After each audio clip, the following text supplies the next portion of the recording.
আপনি শুনছেন ভূত FM 99.9, যেখানে রাত কথা বলে আর অন্ধকার কখনো কখনো উত্তর দেয়।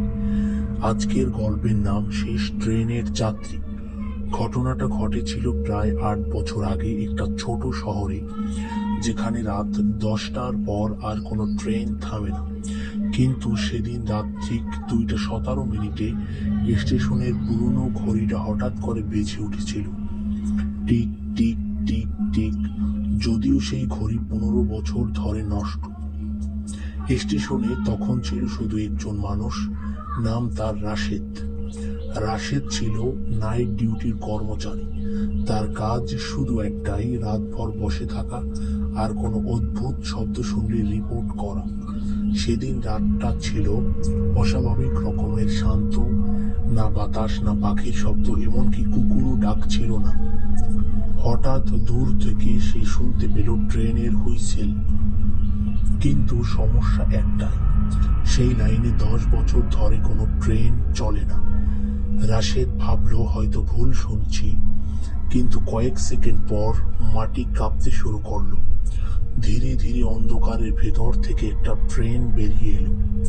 পুরনো মরচে ধরা, লাইট জ্বলছে না কিন্তু চলছে। ট্রেনটা এসে ঠিক স্টেশনের সামনে থামলো। দরজাগুলো খুলে গেল, একটা কর্কশ শব্দ করে, কিন্তু ভেতরে কেউ নেই। পুরো ট্রেন ফাঁকা। রাশেদ সাহস করে ভেতরে ঢুকলো। তার বুকের ভেতর তখন এমন ভাবে ধুকপুক করছে যেন হার্ট বাইরে বের হয়ে আসবে। হঠাৎ সে দেখলো একটা সিটে একজন মানুষ বসে আছে, মাথা নিচু করে। রাশেদ বলল, ভাই আপনি কি? লোকটা ধীরে ধীরে মাথা তুলল। তার চোখ নেই, দুটো, শুধু 2টা কালো গর্ত, আর মুখে একটা অদ্ভুত হাসি। লোকটা বলল, আমি শেষ যাত্রী। রাশেদ জিজ্ঞেস করলো, শেষ যাত্রী মানে?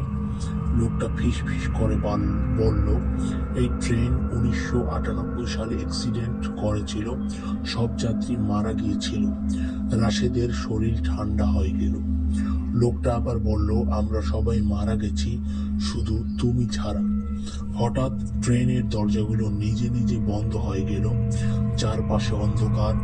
রাশেদ চিৎকার করতে লাগলো, কিন্তু কোনো শব্দ বের হচ্ছিল না। হঠাৎ সে শুনতে পেল চারদিক থেকে ফিস ফিস, তুমি আমাদের সাথে থাকবে, তুমিও শেষ যাত্রী। ঠিক তখনই ফজরের আজান ভেসে এলো দূর থেকে। ট্রেনটা কেঁপে উঠল। লোকটা চিৎকার করে বলল, না, আলো আসছে। 1 সেকেন্ডের মধ্যে সব অদৃশ্য। ট্রেন নেই, স্টেশন স্বাভাবিক। রাশেদ মাটিতে পড়েছিল অজ্ঞান অবস্থায়। সকালে সবাই তাকে খুঁজে পেল, কিন্তু সমস্যা একটাই, তার চুল পুরো সাদা হয়ে গেছে। আর সে আর কখনো রাতে ট্রেনের শব্দ সহ্য করতে পারে না, কারণ সে জানে কিছু ট্রেন শুধু মৃতদের জন্য চলে।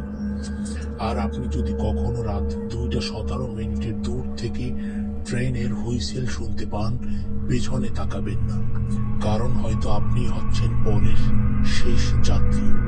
আপনি শুনছিলেন ভূত FM, যেখানে গল্প শেষ হয় না, শুধু শ্রোতা বদলায়।